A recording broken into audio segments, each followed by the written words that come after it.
Luísa Ela Raine, Canais Ocultos do Espírito. O cunho da personalidade. Quem tem pés, percepção extrasensorial, pergunta. As pessoas que a experimentam serão de tipo distinto de personalidade, pergunta. Possuirão características definidoras, distintivas, pergunta. Se fosse fácil responder a estas perguntas, as respostas seriam evidentes. Não é fácil respondê-las. Ainda é obscura a diferença entre os que dão provas de pés e os que não as dão. Mesmo para os que mais conhecimento têm de psi e da maneira por que atua. Se fosse possível estudar cuidadosamente grande número de pessoas que têm experiência de pés para compará-las a número igual das que não as têm, seria possível formular generalizações a respeito dos dois grupos. Tal estudo, contudo, nunca foi praticável, de sorte que se torna necessário tirar as conclusões possíveis das próprias experiências. Pela observação de aspectos especiais, verifique se ser possível atingir a um primeiro estado de respostas, ou pelo menos sugestão de resposta à pergunta quanto a quem possui pés. Observando grande grupo de pessoas como as que comunicaram experiências nas páginas precedentes, a observação mais óbvia é que não revelam características semelhantes em comparação com as que as revelam. Nem mesmo possuem pés no mesmo grau. Poucos comunicam ter tido muitas experiências, enquanto muitos comunicam poucas. Há muitas vezes uma pessoa diz que só teve uma experiência em toda a vida. Todavia, as experiências comunicadas e as circunstâncias sob as quais ocorrem são tão variadas e complexas que não é fácil conseguir impressões claras e decisivas. Todavia, estudando-se as diferentes espécies e números indicados por pessoas diferentes, é possível começar a distinguir contornos mais amplos e a direção para a qual apontam. Quando alguém diz como certa mulher de Nova York, nunca até agora tive premonição como esta, fica-se desde logo a pensar se implica em alguma grande crise pessoal, a qual a forma que a experiência assumiu. A mesma mulher continua dizendo: ocorreu no dia 27 de outubro de 1948, estavam repousando um pouco, deitado e lendo. Meu marido realizava uma preleção em uma escola a alguns quilômetros de distância. Finalmente apaguei a luz e estava começando a adormecer quando voltei à plena consciência, ao principiar o coração a bater como se fosse um malho. Acendi a luz, passavam alguns minutos das 11, deitei-me outra vez, mas senti o coração novamente a bater com maior fúria. Parecia que queria pular para fora do corpo. Não podia imaginar o que estava acontecendo e fiquei muito assustada. Contudo, depois de pouco tempo, o coração deixou de bater intensamente e adormeci. Às 11h30, a campainha da porta tocou. 2 policiais vieram dizer-me que meu marido havia falecido de hemorragia cerebral às 11 e pouco. O evento era de fato atualmente crítico e importante. A forma de experiência longe de comum provavelmente foi experiência alucinatória, induzida telepaticamente, sem a dor ou sintomas corpóreos gerais moldados até certo ponto pelos do moribundo. Desde que ideia alguma ou qualquer acompanhamento racional de qualquer espécie entrou na consciência, sugere-se a expressão difícil, quase inibida de elemento fornecido por pés. É de presumir que cada indivíduo exprima a respectiva pés pela forma que lhe é mais fácil ou mais conveniente. Então, quando ocorre o efeito em comum semelhante ao que acima se descreve, supõe-se que era a única expressão de pés ou a maneira mais fácil de exprimi-lo de que a pessoa dispunha, a qual provavelmente só uma crise extrema poderia induzir.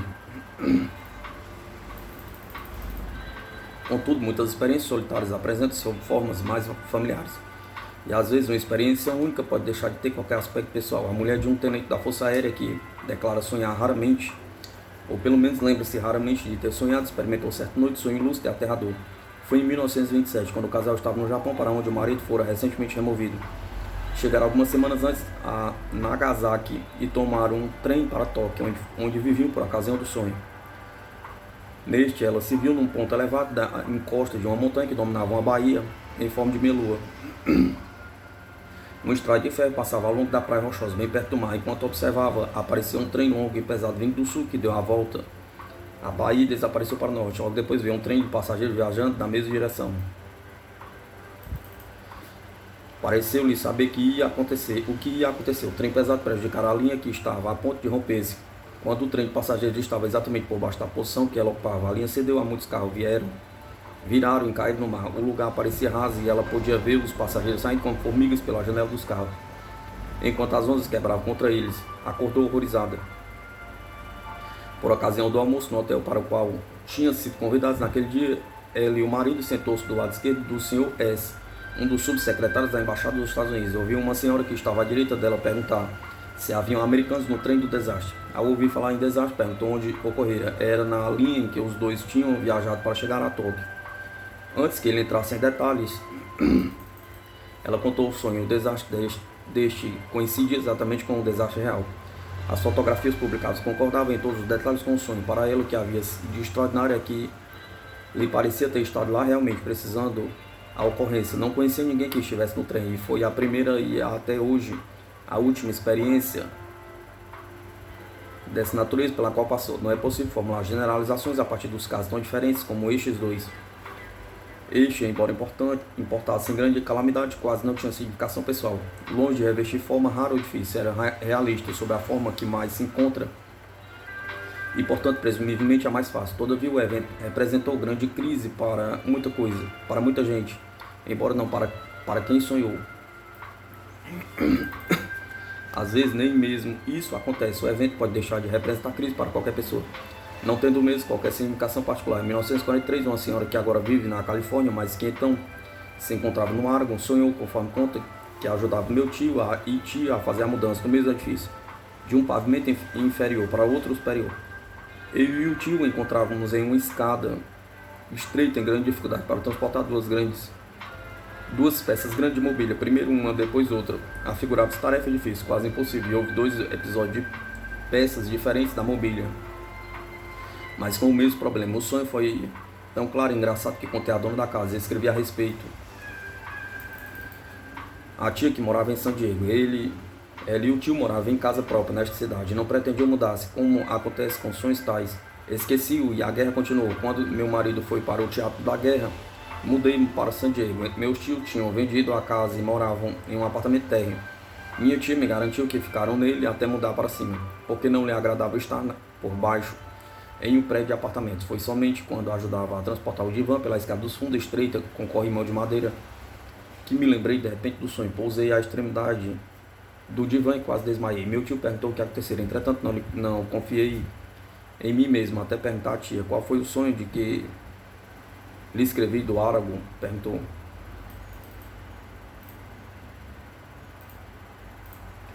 Acho que foi a experiência mais profunda, embora na aparência completamente sem significação, que poderia ter sido verificar a realização de tal sonho. Nada de experiência acima referida, nem na do desastre de trem sugere qualquer motivo para que tais eventos fossem escolhidos para termos da única experiência de pés que a pessoa tenha tido.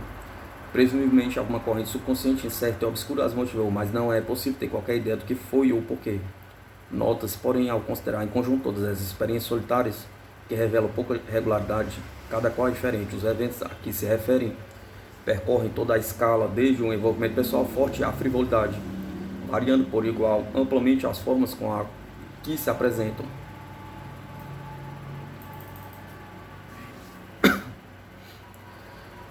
Sabemos, contudo, que as pessoas também eram diferentes, cada um era indivíduo único, possuindo conjunto especial próprio de características pessoais. Pode acontecer que as circunstâncias necessárias para permitir a experiência de pés sejam diferentes em pessoas diferentes, exatamente como as formas disponíveis variam de pessoa a pessoa. Desde que os indivíduos, os eventos e as formas preferiram variar todos, não seria de esperar que o produto final fosse igualmente variado? Pergunta. Que dizer das experiências sucessivas das pessoas que têm mais de uma? Pergunta. Seria visível certo cunho de personalidade, pelo menos na forma de experiência? Pergunta. Note-se a segunda experiência com a primeira, mesmo quando são diferentes das ocasiões dos eventos? Pergunta. Entre as pessoas que referem duas experiências, uma senhora de Minnesota caracteriza muitas, visto a segunda ser reconhecidamente igual à primeira. Nesta, ia tomar um elevador num edifício de escritório do centro da cidade para realizar um encontro que de fato estava marcado para o dia seguinte. Tinha estado no edifício anteriormente, de sorte que é bastante explicável ter sonhado com a situação real, mas observou especialmente que no sonho os 2 elevadores do vestíbulo, sendo um hidráulico e o outro comum, de cabo. Viu este descer com o cabineiro de luto, abriu a porta para algumas pessoas entrarem. Depois disse com voz sepulcral que a arrepiou. Estão prontos? Perguntou. E aí o sonho acabou. Naquela manhã, durante o café, contou o sonho. Os filhos queriam saber o que era o elevador hidráulico. Na conversa que se seguiu, o sonho ficou inteiramente esquecido, embora o marido tivesse dito quando partia de automóvel: não se esqueça de tomar o elevador hidráulico. Quando chegou ao vestíbulo, o elevador de cabo desceu. O carabineiro trazia o uniforme de costume, não o traje de luto do sonho. Diversas pessoas entraram e ela começou a dirigir-se para ele quando, conforme diz, lembrei-me daquele sonho tolo, de sorte que parei e o cabineiro perguntou com voz agradável, perfeitamente natural: não quer vir? Perguntou. Respondi não e dirigi-me para a portaria do vestíbulo. Quando o outro elevador desceu, entrei. Ao subirmos, passamos pelo outro retido entre 2 andares. Foi preciso algum tempo para remediar a dificuldade. Ninguém se machucou, mas fiquei satisfeito em não tê-lo tomado.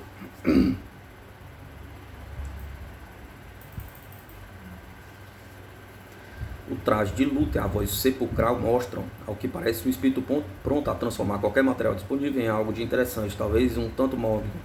O incidente pendia para aspecto trivial, devendo acontecer no dia seguinte.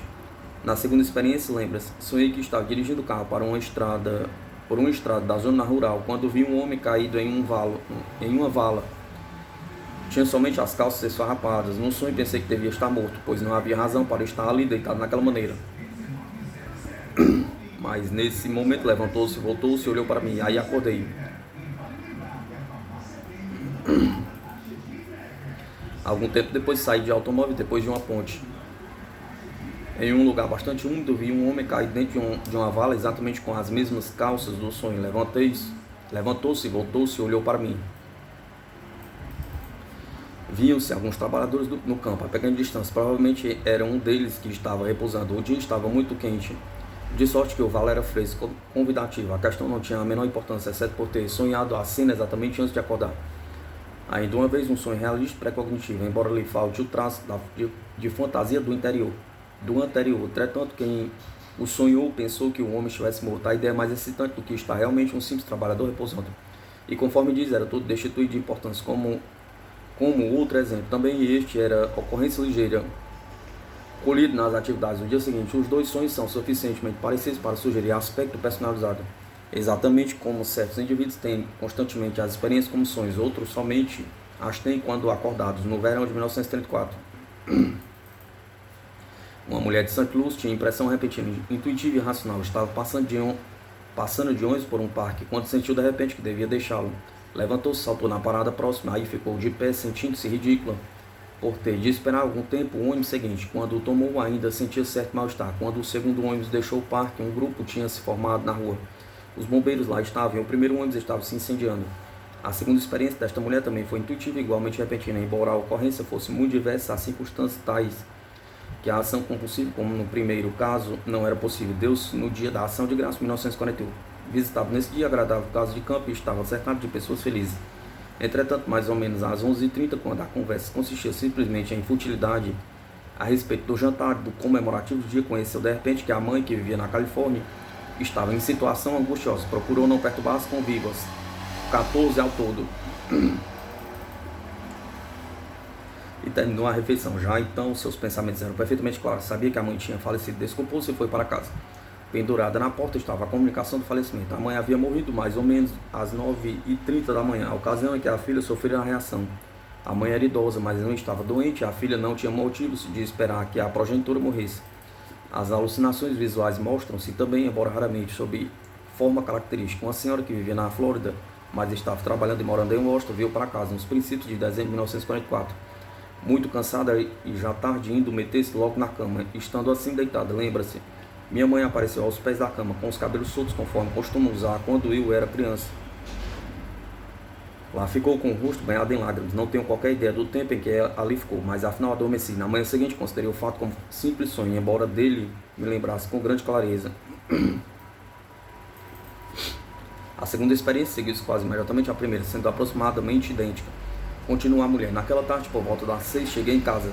Fui para o quarto, levei para o banheiro uma muda de roupas. Tomei um banho, vesti-me e pus-me a voltar para o quarto em busca do casaco e da bolsa. Minha mãe estava de pé na porta. Podia vê-la claramente. Tinha a mesma aparência na noite anterior, até mesmo o vestido.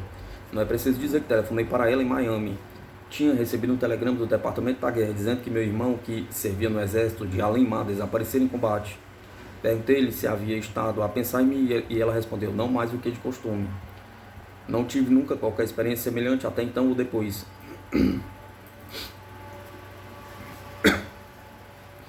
Duas experiências semelhantes como as anteriores aos pares sugerem em cada passo padrão de personalidade. A forma da segunda é muito semelhante à da primeira, e muitas vezes a segunda assemelha-se à primeira em outros detalhes, além da forma, mas nem todas as pessoas obedecem a padrões semelhantes a este. Se assim acontecesse, seria mais evidente a impressão da personalidade própria da experiência de maneira característica. Em certas pessoas, a forma da experiência mais recente pode ser inteiramente diferente da primeira. Em março de 1944, uma senhora, estando solicitando um emprego, tendo o espírito inteiramente absorvido no preenchimento de um questionário, quando, por uma intuição repentina, soube, conforme diz, que algo de terrível ocorrera a alguém da família. Soube-o repentinamente, não foi capaz de afastar o terrível sentimento que a dominou. Mais tarde, nesse mesmo dia, recebeu um telegrama de Detroit comunicando que a irmã mais moça fora atropelada por um automóvel de manhã cedo e estava em condições graves no hospital. Soube depois que o acidente ocorrera aproximadamente na mesma hora em que tiverá a estranha intuição, a respeito da qual assim se exprime. Não foi como um relâmpago, mas assemelhava-se mais a uma mensagem proveniente de algum lugar. A irmã escapou, mas foi impossibilitada de andar durante alguns meses. Esta experiência, intuição em vigília, que ocorre exatamente na ocasião em que se dava bastante remoto, foi a única que esta senhora teve durante 10 anos. Depois, a 4 de março de 1954, sonhou que o pai estava morto, vendo-o dentro do caixão. Observou como parecia moço, apesar de 73 anos de idade, acordando aterrorizado com a realidade do sonho. Ficou tão preocupado que escreveu à mãe, mas a 7 de março, antes da resposta à carta, recebeu um telegrama comunicando que o pai escorregara no gelo e estava gravemente ferido. Morreu uma semana depois e tinha no caixão a mesma aparência que revelaram no sonho. Tendo tido duas experiências tão diferentes, parecia que esta personalidade não revelasse qualquer padrão. Contudo, a observação que a personalidade imprime cunho característico ainda é válida, se supusermos que neste caso a personalidade, em lugar de impor padrão rígido, é restritiva, sendo capaz de exprimir pés sob formas diferentes.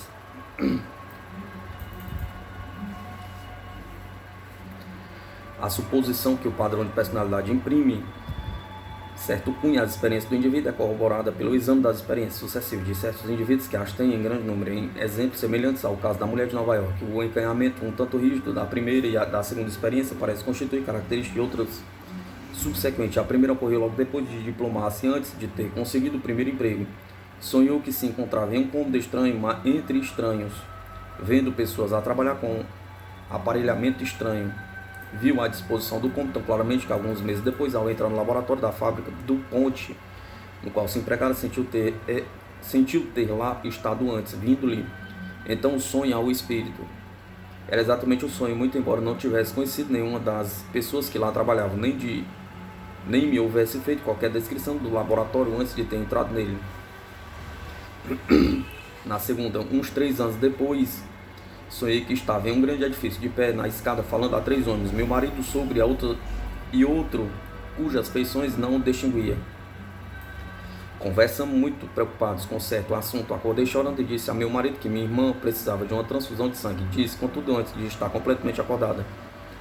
Cerca de 1 ano depois, encontrava-me de pé na escada de um hospital, conversando com meu marido. O sogro e meu cunhado, a respeito da grave moléstia da minha cunhada, estavam nas posições que tinha visto. Meu marido tinha sido chamado ao hospital para fazer a transfusão. Ele morreu alguns dias depois. E agora a terceira.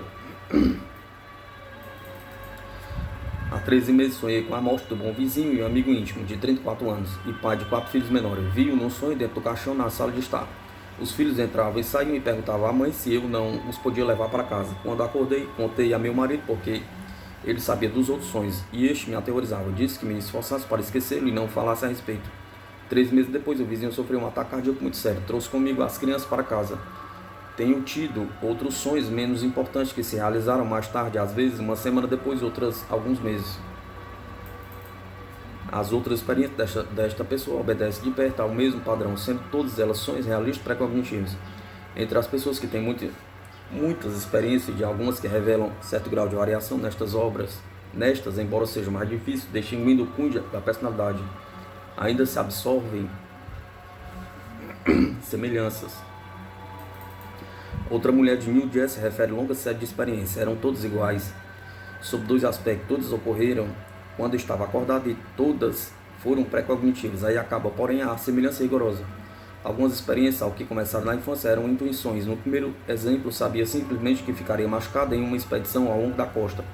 Acabou com a perna quebrada. Outras experiências posteriores afastam-se mais do que seria de esperar. Uma vez vi uma mulher andando em segurança por um passeio. Certo sentimento interior dizia-me que ela seria atropelada por um carro. Poucos quarteirões adiante, estava caído no chão, a gemer, com uma perna quebrada. Um carro a atropelara quando desceu do meu fio. Alguns anos depois sobreviveu à experiência de forma um tanto diferente, diz ela. Dirigia-me certa manhã para o trabalho, quando me vi com o maior horror, entrando no quarto de um hotel. Alguém estava deitado na cama, com a cabeça em ataduras. Era o meu namorado. Depois, tão repentinamente como ocorrera, estava de novo no passeio. Mas alguns quarteirões adiante, encontrei-o vivo e bem disposto, e ri comigo mesmo, na visão ridícula que tivera. No dia seguinte, machucou-se gravemente no trabalho, morrendo pouco depois de múltiplas fraturas do crânio.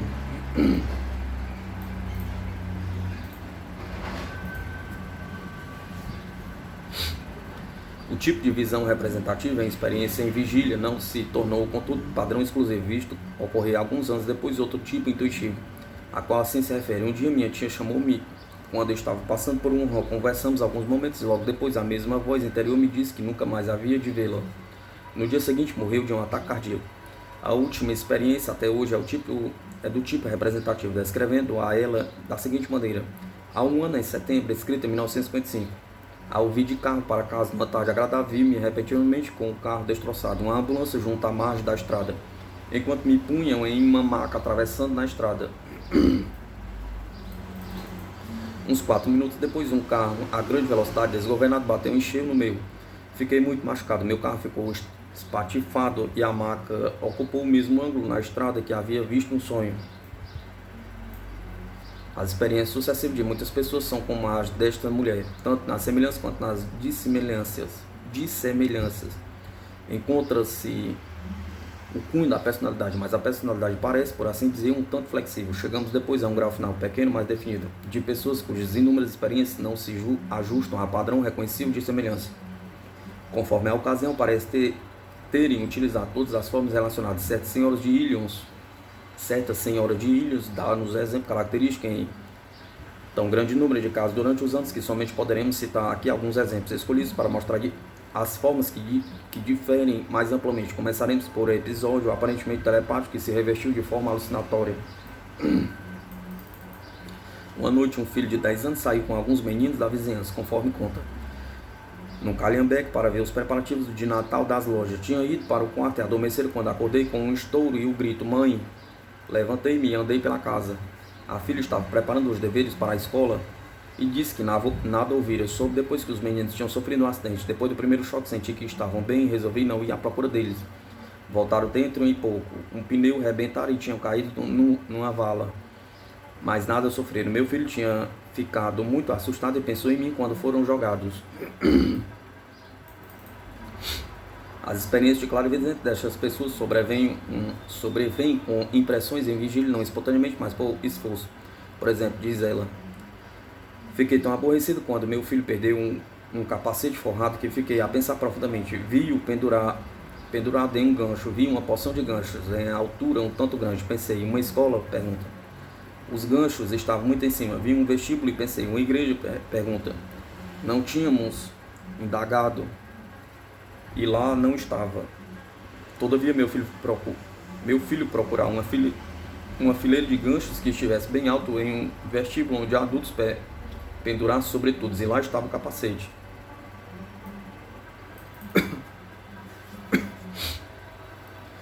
Teve outras experiências em vigília, por outro lado, inteiramente espontânea e intuitiva. Escreve a respeito de uma, pouco depois de 17 de fevereiro de 1944, comunicar à vizinha que um filho, por nome James, que servia no exército, desapareceu em combate. Não recebeu mais qualquer notícia, mas sabia que tinha combatido na Itália. Escreveu pedindo informações para diversos lugares sem resultado. Alguns dias depois, de finados em 1945, apanhou um jornal que trazia fotografia de cerimônias realizadas em um cemitério perto do campo de batalha da cabeça da ponte de Anzio, do 5º Exército. Contemplei atentamente a fotografia de centenas de cruzes e comecei a chorar. Poderoso de mim, certo sentimento de certeza. Jim está enterrado aqui. Contra a vontade de meu marido, porque parecia absurdo, escrevi ao comandante da localidade mencionada, perguntando se poderia verificar se Jim lá estava enterrado. A 10 de junho de 1945 recebi a resposta que entreguei à mãe do rapaz falecido, dizendo que mandara dar busca e verificara que James A.C. lá estava enterrado e que mandaria fotografias da cruz com o nome dele. Investigações posteriores revelaram os erros das anotações que impediram chegassem aos pais as notícias do falecimento do lugar em que estava enterrado. Descobriu-se realmente o túmulo por meio de intuição clarividente.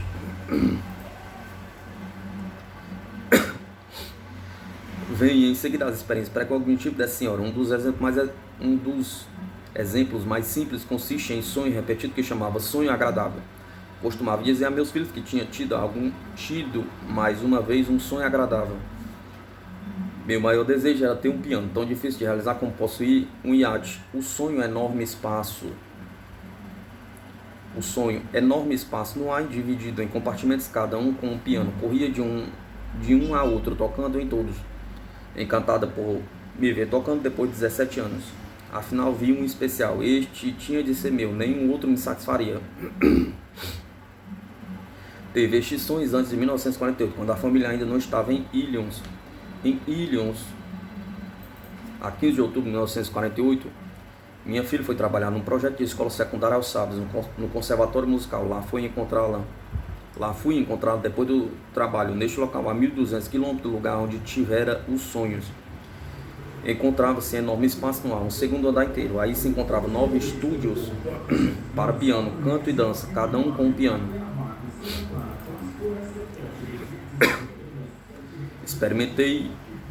Experimentei-os todos, gostaria imenso de ter um certo entre eles. Era um Wurlitzer. O dono da escola vai comprar por um preço de atacado para mim como favor especial. A relação das experiências da senhora, como o explicam as experiências acima, compreende praticamente a série inteira de formas e tipos de pés. Revela um padrão de personalidade representado não por qualquer forma referida de experiência, mas por diversas formas, na aparência igualmente fáceis e características. Conclui-se de todas essas observações que as personalidades variam. Algumas são limitadas na maneira de exprimir pés, restritos por lindes fixas e rígidas, de sorte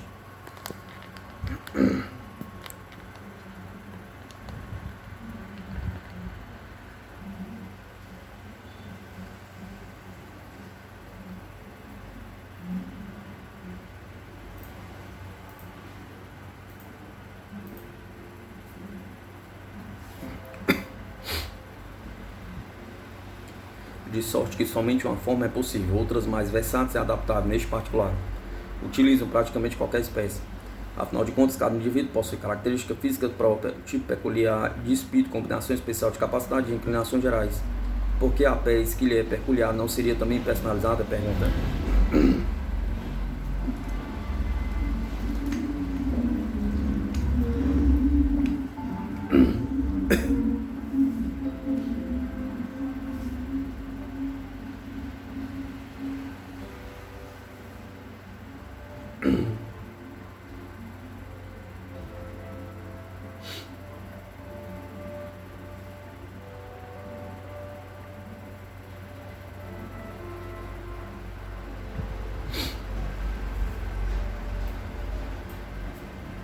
Mas é preciso lembrar que as experiências de pés são combinações, além da personalidade que as exprime. A natureza do evento em causa e as circunstâncias sobre as quais ocorre tem também algo a ver com o resultado.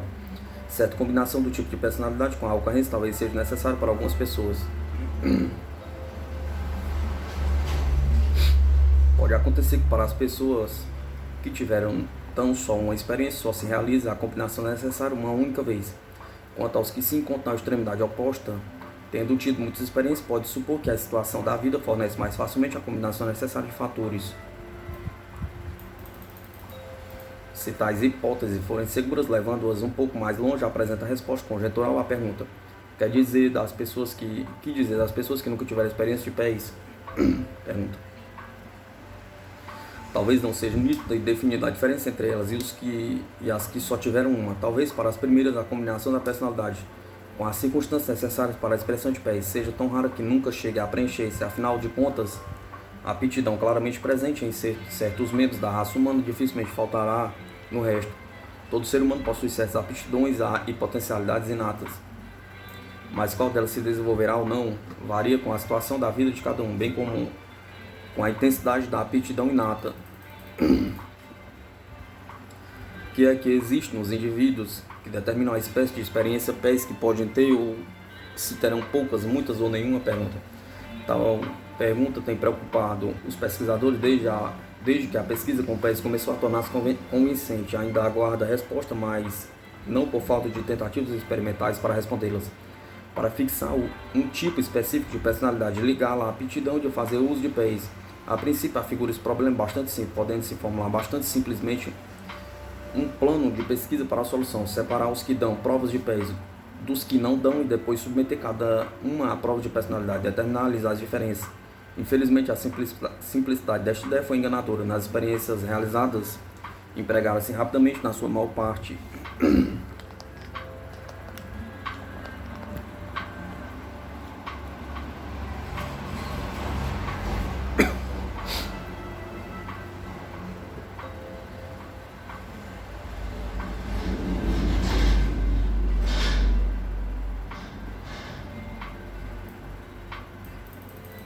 as medidas psicológicas importantes já consagradas a fim de verificar se separariam os que tinham um número elevado de acertos em prova de PES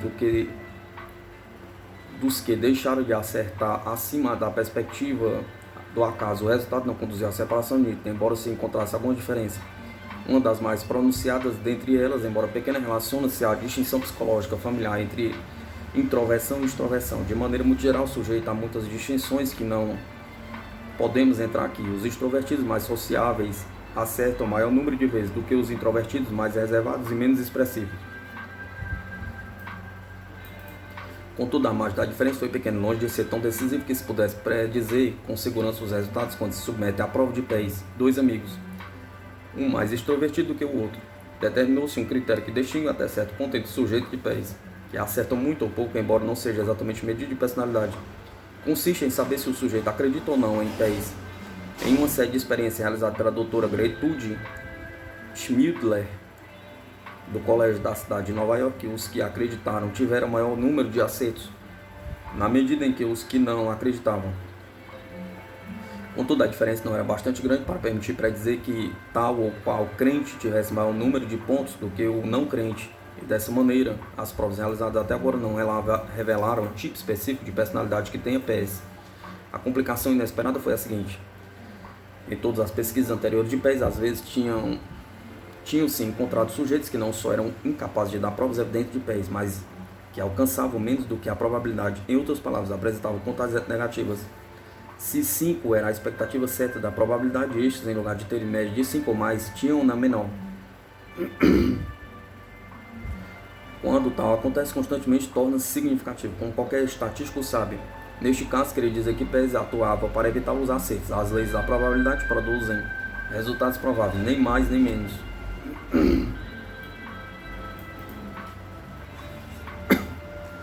Quando se separam os sujeitos na base de extroversão contra introversão, verifica-se que muitos introvertidos não tinham atingido nem mesmo o nível de probabilidade, mas mantinham-se constantemente abaixo. Em outras palavras, eram negativos, como um grupo, deixando de acertar no alvo tão amiudamente que só se poderia atribuir a PES. Compreendeu-se então que as diferenças de PES entre grupos que acertavam como este não significa que o grupo positivo tenha um negativo e o negativo não tenha PES.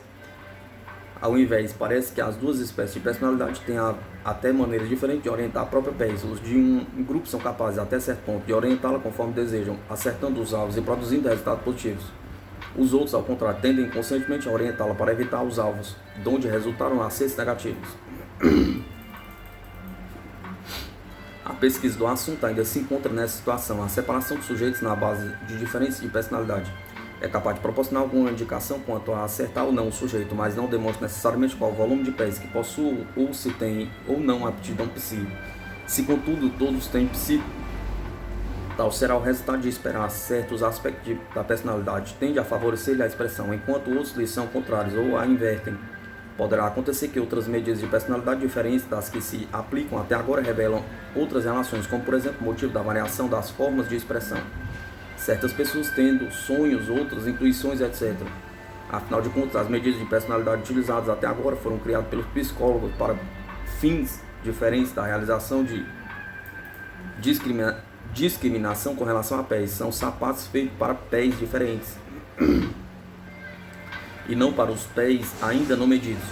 O trabalho de medir ainda está um pouco longe.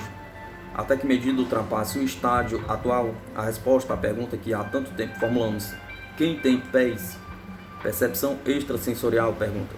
Só poderá ser conjectural. Seria potencialmente todo mundo, mas tal resposta naturalmente ainda não está provada. Terá somente de aguardar confirmação ou rejeição que o futuro traga quando se tivesse deslindado a meada embaraçada de fatores que atuam em cada personalidade, especialmente quando se desembaraçar melhor os que atuam sobre o inconsciente.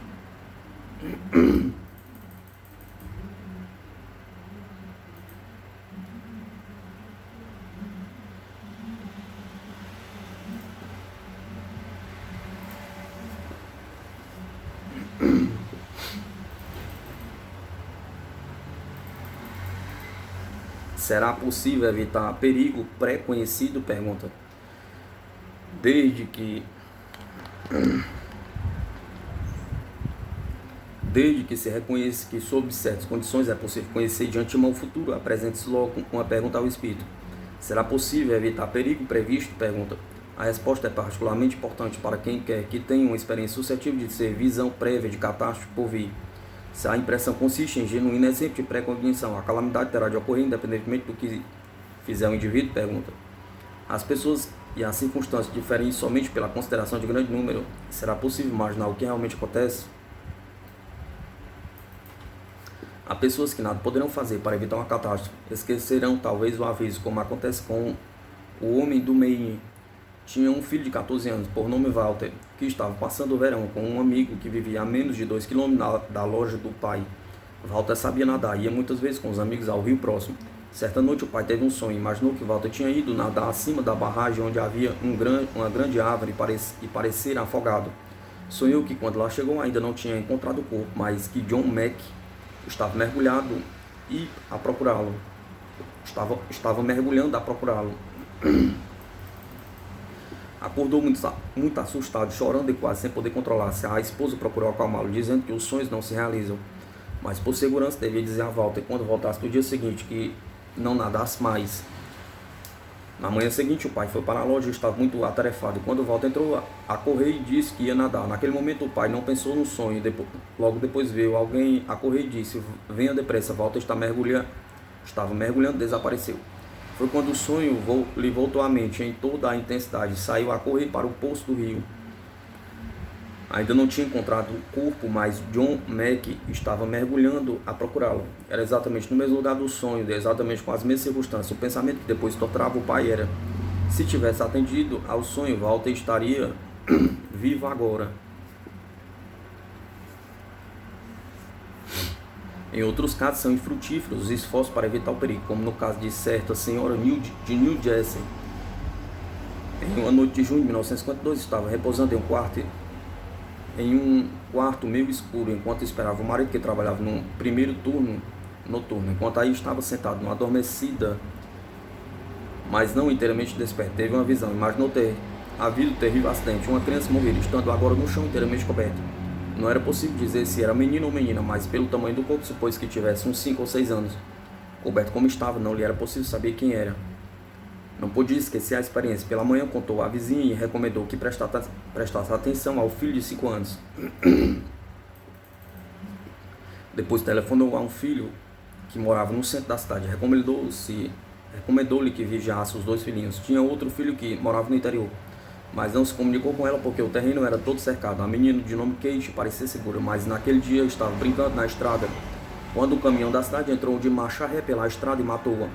A julgar somente por experiências como estas duas, sem dúvida se decidiria que não vale a pena procurar evitar catástrofe prevista. O que for soará.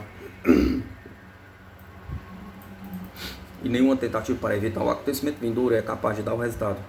Atitude verdadeiramente fatalista. O dicionário define o fatalismo como opinião de que todos os acontecimentos resultam da própria natureza das coisas ou do decreto fixo e inevitável dos arbítrios do destino. Adotou-se largamente o fatalismo em certas épocas e certos lugares.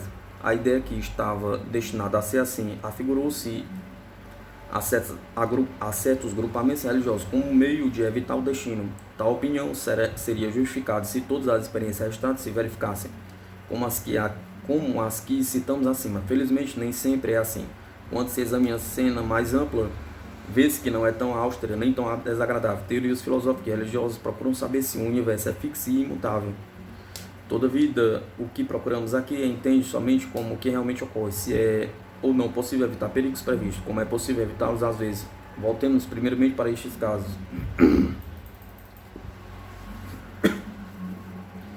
Calamidades previstas evitadas. A ideia é que é possível prever um acontecimento que depois não ocorre afigura-se uma contradição nos termos. As situações da vida não são acontecimentos simples de um único elemento, mas se constituem de uma combinação de elementos. O que acontece realmente é não ocorrer certa parte de acontecimento complexo previsto. A ação de certa espécie o impede. Pode haver diversos motivos para a ação. Às vezes é quase intuitiva, realizando-se sem deliberação ou reconhecimento de ser verdadeira a impressão que a ela conduziu. No estado de Washington, uma jovem senhora ficou tão assustada com um sonho aterrador que teve, que se viu obrigada a acordar o marido para contar-lhe. Sonhara que um grande candelabro ornamental que estava pendurado sobre o berço de um filhinho no quarto ao lado caíra sobre o berço e esmagara a criancinha, matando-a. Pode ver no sonho a si próprio e o marido contemplando o desastre. O relógio que estava sobre a cômoda no quarto da criança indicava 4h35. Ouvi à distância a chuva batendo na janela envidraçada e o vento soprando. Mas o marido riu do sonho, disse que era tolice, que o esquecesse, que fosse dormir novamente. O mesmo fez em alguns minutos mais. Ela, porém, não pôde conciliar o sono. Finalmente, ainda assustada, levantou-se, foi ao quarto de criança e a trouxe para perto de si. Ao voltar, parou para olhar pela janela e viu a lua cheia, o tempo calmo, inteiramente diferente do sonho. Depois, embora se sentindo um pouco ridícula, voltou para a cama com a criança.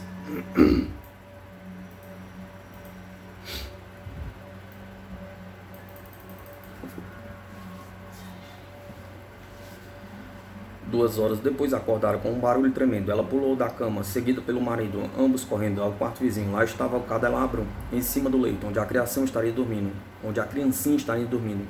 Entreolharam-se e depois procuraram ver o relógio. Eram 4h35. Ainda um pouco céticos, escutaram. Era o ruído da chuva contra os vidros e o vento zumbindo lá fora. Em outras situações, reconhece a verdade possível da impressão e a ação que se realizou em consequência é inteiramente refletida. Uma senhora de Maryland sonhou que o filhinho que dava os primeiros passos acompanhava 2 escoteiros, cujos rostos viu claramente no sonho, até a margem de um riacho próximo. A criancinha caiu no riacho e afogou-se. Na manhã seguinte, os mesmos escoteiros com que sonhara e que não conhecia nem vira nunca estavam sentados no meio fio do gramado, na frente da casa. Que fez ela? Pergunta. A solução foi muito simples. Disse: meu filho não saiu de casa naquele dia. Às vezes, uma pessoa que teve impressão de perigo vindouro acredita nele com tal convicção que realização preventiva quase compulsivamente. Durante a Primeira Guerra Mundial, o marido de uma senhora da Califórnia era o primeiro maquinista de uma companhia de vapores. Tinha viajado durante quase 3 meses quando ela recebeu comunicação que devia ir a Filadélfia para encontrá-lo. Partiu e, conforme se lembra, ao chegar a Filadélfia, visitou o escritório da companhia. Disseram-me que deveria estar no Mole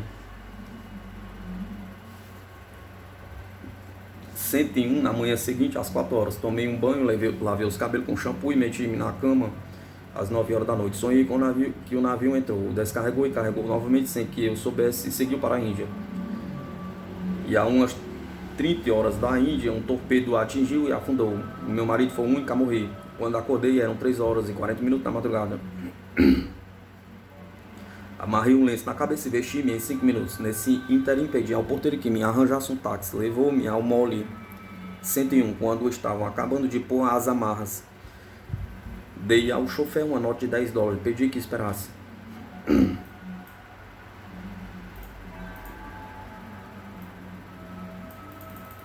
Passei a correr pelo guarda do portão e subi ao navio, histérica e a chorar. Enquanto o guarda me perseguia, meu marido estava na coberta e caí nos braços, dizendo: não vá, não vá, o navio vai afundar. Quando me mostrei resolvido a tirá-lo de bordo, pediu permissão para desembarcar. A companhia concedeu. O navio partiu com destino à Índia. Foi torpedeado e afundou. Todos os tripulantes ficaram em uma jangada durante 16 dias, flutuando até que os recolheram. Quando meu marido foi ao escritório, 3 semanas depois, contaram-lhe o que tinha acontecido. Nestes diversos casos, diferentes medidas de prevenção deram resultado para evitar a calamidade prevista, apesar da dificuldade sempre presente de reconhecer essa impressão PES.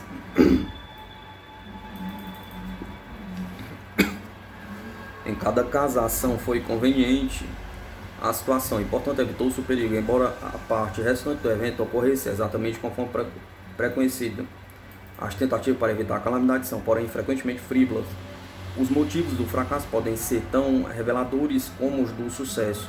Perigos previstos não evitados. Seria evidente observar que os esforços para evitar acontecimentos previstos falham porque as medidas tomadas não são adequadas. O motivo mais frequente é simplesmente ter sido incompleta a impressão de pés. A informação recebida era insuficiente para orientar o indivíduo para a ação conveniente. O avô que não pode salvar a neta do atropelamento pelo caminhão falhou porque não sabia qual a criança em perigo ou onde se daria um acidente. A falta de conhecimento do lugar onde importa tem toda a diferença entre o ato bem ou mal sucedido de intervenção.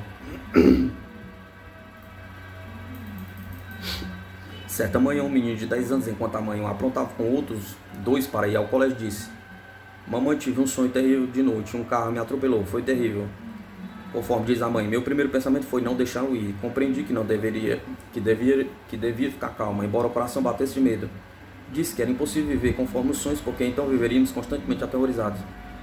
Quando saíram, rezei em silêncio e recomendei-lhe que não saísse do passeio, o que fizera porque era muito obediente. Uns 3 minutos depois veio uma pessoa a correr. Um caminhão subira no passeio e vitimou-o. Morreu 70 minutos depois, não tendo recobrado os sentidos. Às vezes falta o elemento tempo. Uma senhora do estado de Nova York sonhou que o filho de 4 anos de idade, coberto de sangue por tê-lo mordido um cão que também viu mentalmente. Preocupado com o sonho, durante os 3 dias seguintes, conservou a criança dentro de casa. No quarto dia, um menino correu para o armazém ao lado. Segundo conta, antes de poder chegar lá, ouvi gritos agudos. Soube que entrara correndo no armazém, esbarrava em um cão que estava machucado. O cão voltou-se e mordeu o menino nos olhos. Fez-lhe um corte mesmo por baixo de um dos olhos. Pensei que estivesse cego e desmaiei. Era o mesmo cão que vira em sonho. Algumas tentativas para evitar certa situação falham por falta de cuidado ou por esquecimento.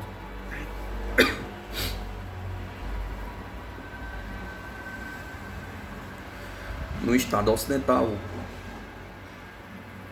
depois que um ciclone destruiu alguns edifícios pertencentes a uma companhia, chamaram todos os trabalhadores disponíveis para ajudar a reconstruir. Um dos homens que não era carpinteiro ajudava nesse serviço. Lembra-se, cedo, certa manhã, 2 pessoas, depois de ter começado a trabalhar, subi por uma escada até o 3º nível dos andaimes. Enquanto pisava nas tábuas, veio-me o espírito em quadro nítido que me entregou durante alguns minutos. Todos os detalhes eram tão claros que fiquei fulminando. Parecia que tinha estado antes neste mesmo lugar. Até mesmo o desenho da parede e o motivo dos painéis eram idênticos. Fiquei intrigado durante alguns minutos, porque nunca estivera lá antes, nem executara essa espécie de trabalho. Finalmente compreendi. Sonhar alguns meses antes, naturalmente. Lembrou-se em detalhe do sonho, daí por diante nele caiu. Machucou-se e foi para o hospital em ambulância.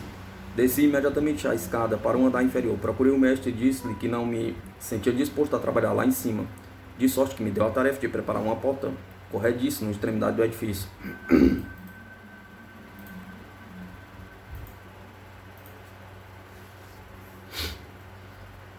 Daqui em diante contarei o que aconteceu, porque foi como se estivesse obedecendo a um documento escrito. Por volta das 11 horas, tendo esquecido o sonho, subi ao andaime do primeiro andar para pregar alguns blocos. Ao atravessar o andaime, uma tábua quebrou-se de repente em 3 pedaços e caiu de uns 2 metros, batendo com as costas numa soleira de concreto. A pancada nos rins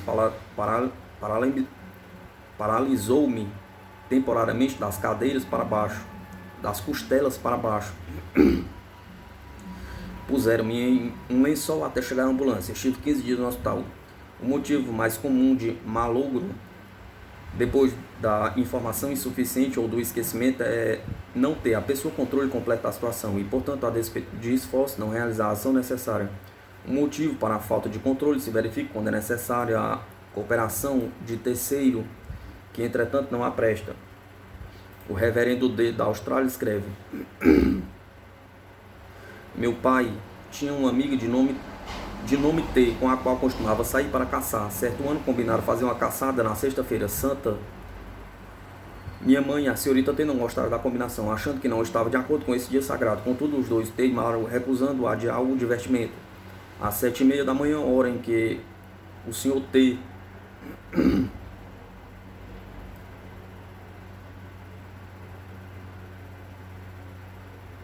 devia chegar à nossa casa, não apareceu, de sorte que mandaram meu irmão indagar o motivo. Ao chegar na casa de T, encontrou a senhorita T, implicando ao marido que não fosse. Na noite anterior tiveram um sonho em que viu, quando estava à porta da casa, uma carroça puxada por um cavalo branco, e dentro dela o marido. O senhor T, quando viu meu irmão, desprezou o pedido dela e os dois partiram para a execução.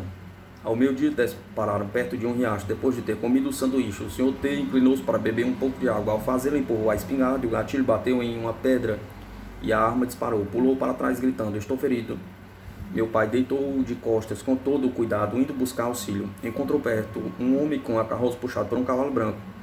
Puseram o ferido dentro da carroça. Dirigiu-se para a cidade. Quando se aproximaram dos arrabaldos, meu pai pediu ao cocheiro que não passasse pela rua em que morava o senhor T. Contudo, enganou-se no caminho e entrou por essa rua. Quando se aproximava da casa, a senhorita T estava na porta. Vendo a carroça, desmaiou. O senhor T morreu no hospital naquela noite. Muitas experiências precognitivas relacionam-se a situações complicadas, compreendendo pessoas e acontecimentos que o sujeito dificilmente esperaria controlar. Assim acontece particularmente quando o acontecimento é de interesse público mais do que puramente pessoal. Certa senhora de Nova York acordou pela manhã sentindo-se muito deprimida. Com um sonho mau, tinha visto claramente um avião despedaçar-se na praia de um lago e a terceira casa, na beira-mar da estrada, pegando fogo. Dentro dela estava somente um homem que pereceu queimado. Tentei escrever naquela manhã 2 cartas que estavam para responder, mas só sabia contar o desastre e que a bomba contra incêndios iria pelo canal, chegando tarde perto do avião. O sonho era tão claro que eu tinha consciência de todos os aviões que levantaram o voo naquele dia. De tarde estava perto do fogão elétrico, preparando um prato para o jantar, quando disse: é este o avião que vai cair. Roberto, avisa os bombeiros antes que tomem pelo canal. Tem de ir pela estrada da bacia e não o sabem. Meu marido saiu para escutar, mas chegou à porta para dizer: não há nada com aquele avião, o que me fez gritar. Assim, dentro de alguns segundos o avião caiu ao solo. Os bombeiros entraram pelo canal em lugar da estrada. O piloto ficou inteiramente queimado e acabando sofreu pequenos danos. E fiquei prostrada durante semanas pensando que podia ter evitado tudo. Ainda mais fora do alcance da intervenção humana estão os elementos. Todavia, embora um cataclisma natural ocorra, independentemente dos desejos de qualquer ser humano, o indivíduo pode agir de maneira a proteger-se até certo ponto contra os efeitos.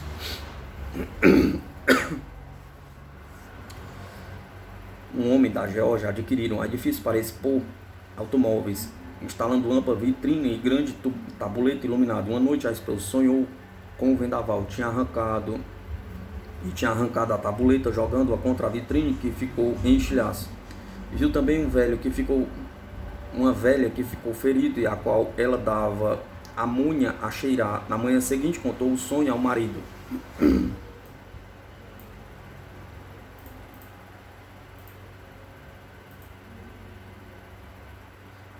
Disse-me então: não tenho seguro contra furacões, nem para a vitrina. Vou tomar uma apólice. O que fez naquele mesmo dia. Depois, diz ela, não demorou muito, sobreveio um furacão que jogou a tabuleta contra a vitrine, exatamente como havia sonhado. Uma mulher que tinha ao lado pequeno negócio de doce e pipoca Ficou ferido pelos estilhaços de vidro e inconsciente. Fui buscar a muni dele para cheirar. Todas as pessoas deixaram de impedir que o acontecimento previsto ocorresse, mas em alguma dessas situações a ação preventiva era menos possível do que em outras.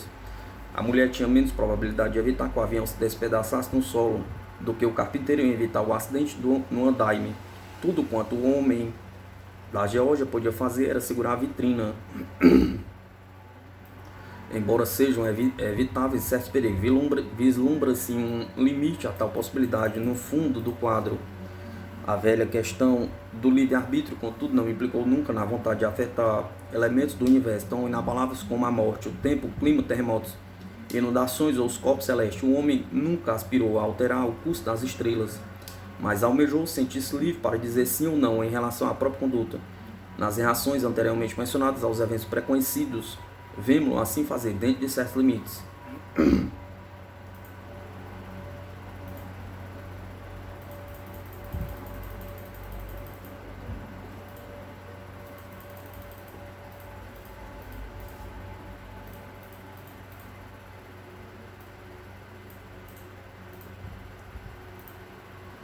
Luísa Ella Heine, Canais Ocultos do Espírito.